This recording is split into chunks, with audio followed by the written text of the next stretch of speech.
Wow.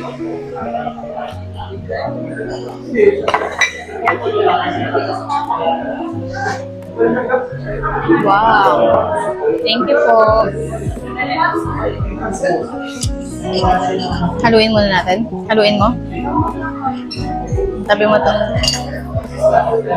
Let's make a way for the grand. Wow. Tapos di nakapindot yan, be. Pag yan hindi nakapindot, yari ka sa akin. Kunin mo yung kutsara mo. Picturean mo muna siya. Ang ganda eh.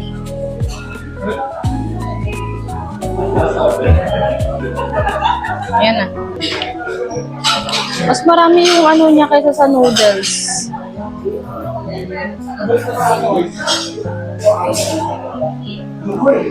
Tura mo.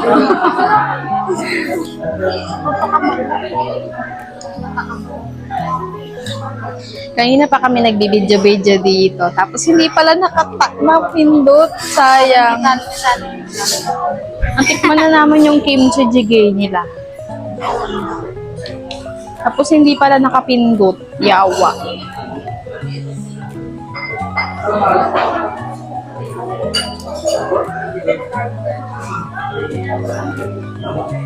This is the black noodles. Ano to, impluwensya talaga ng K-drama to. Kasi kung di nyo na itatanong, mahilig po ako sa K-drama. So, lahat ata ng pagkain ng mga nakakain sa K-drama, matikman ko na.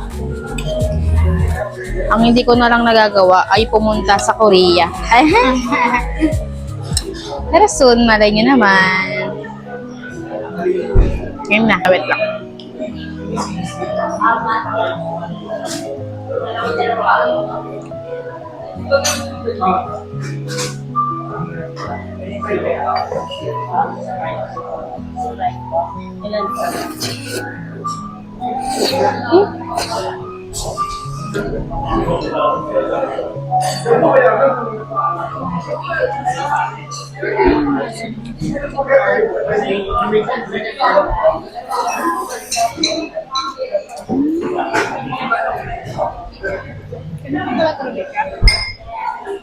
Parang hindi siya pasok sa taste buds ko. Ba, ganito yung lasa niya.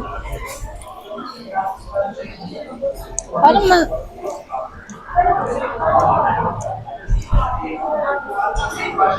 ano to? Kamote? Patatas?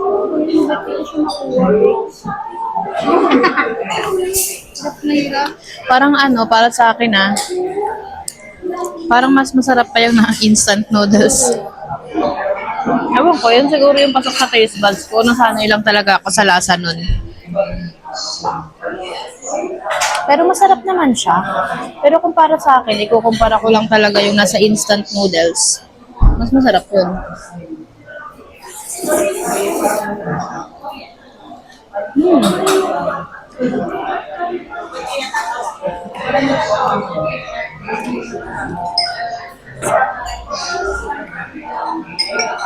Hindi mo ng kimchi, masarap.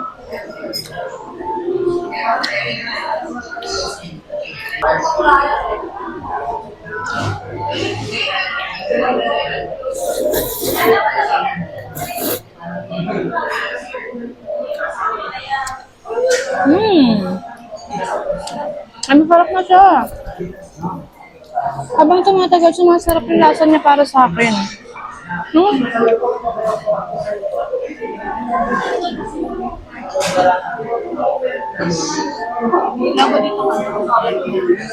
Wala, binayaran. Hindi naman to Anli.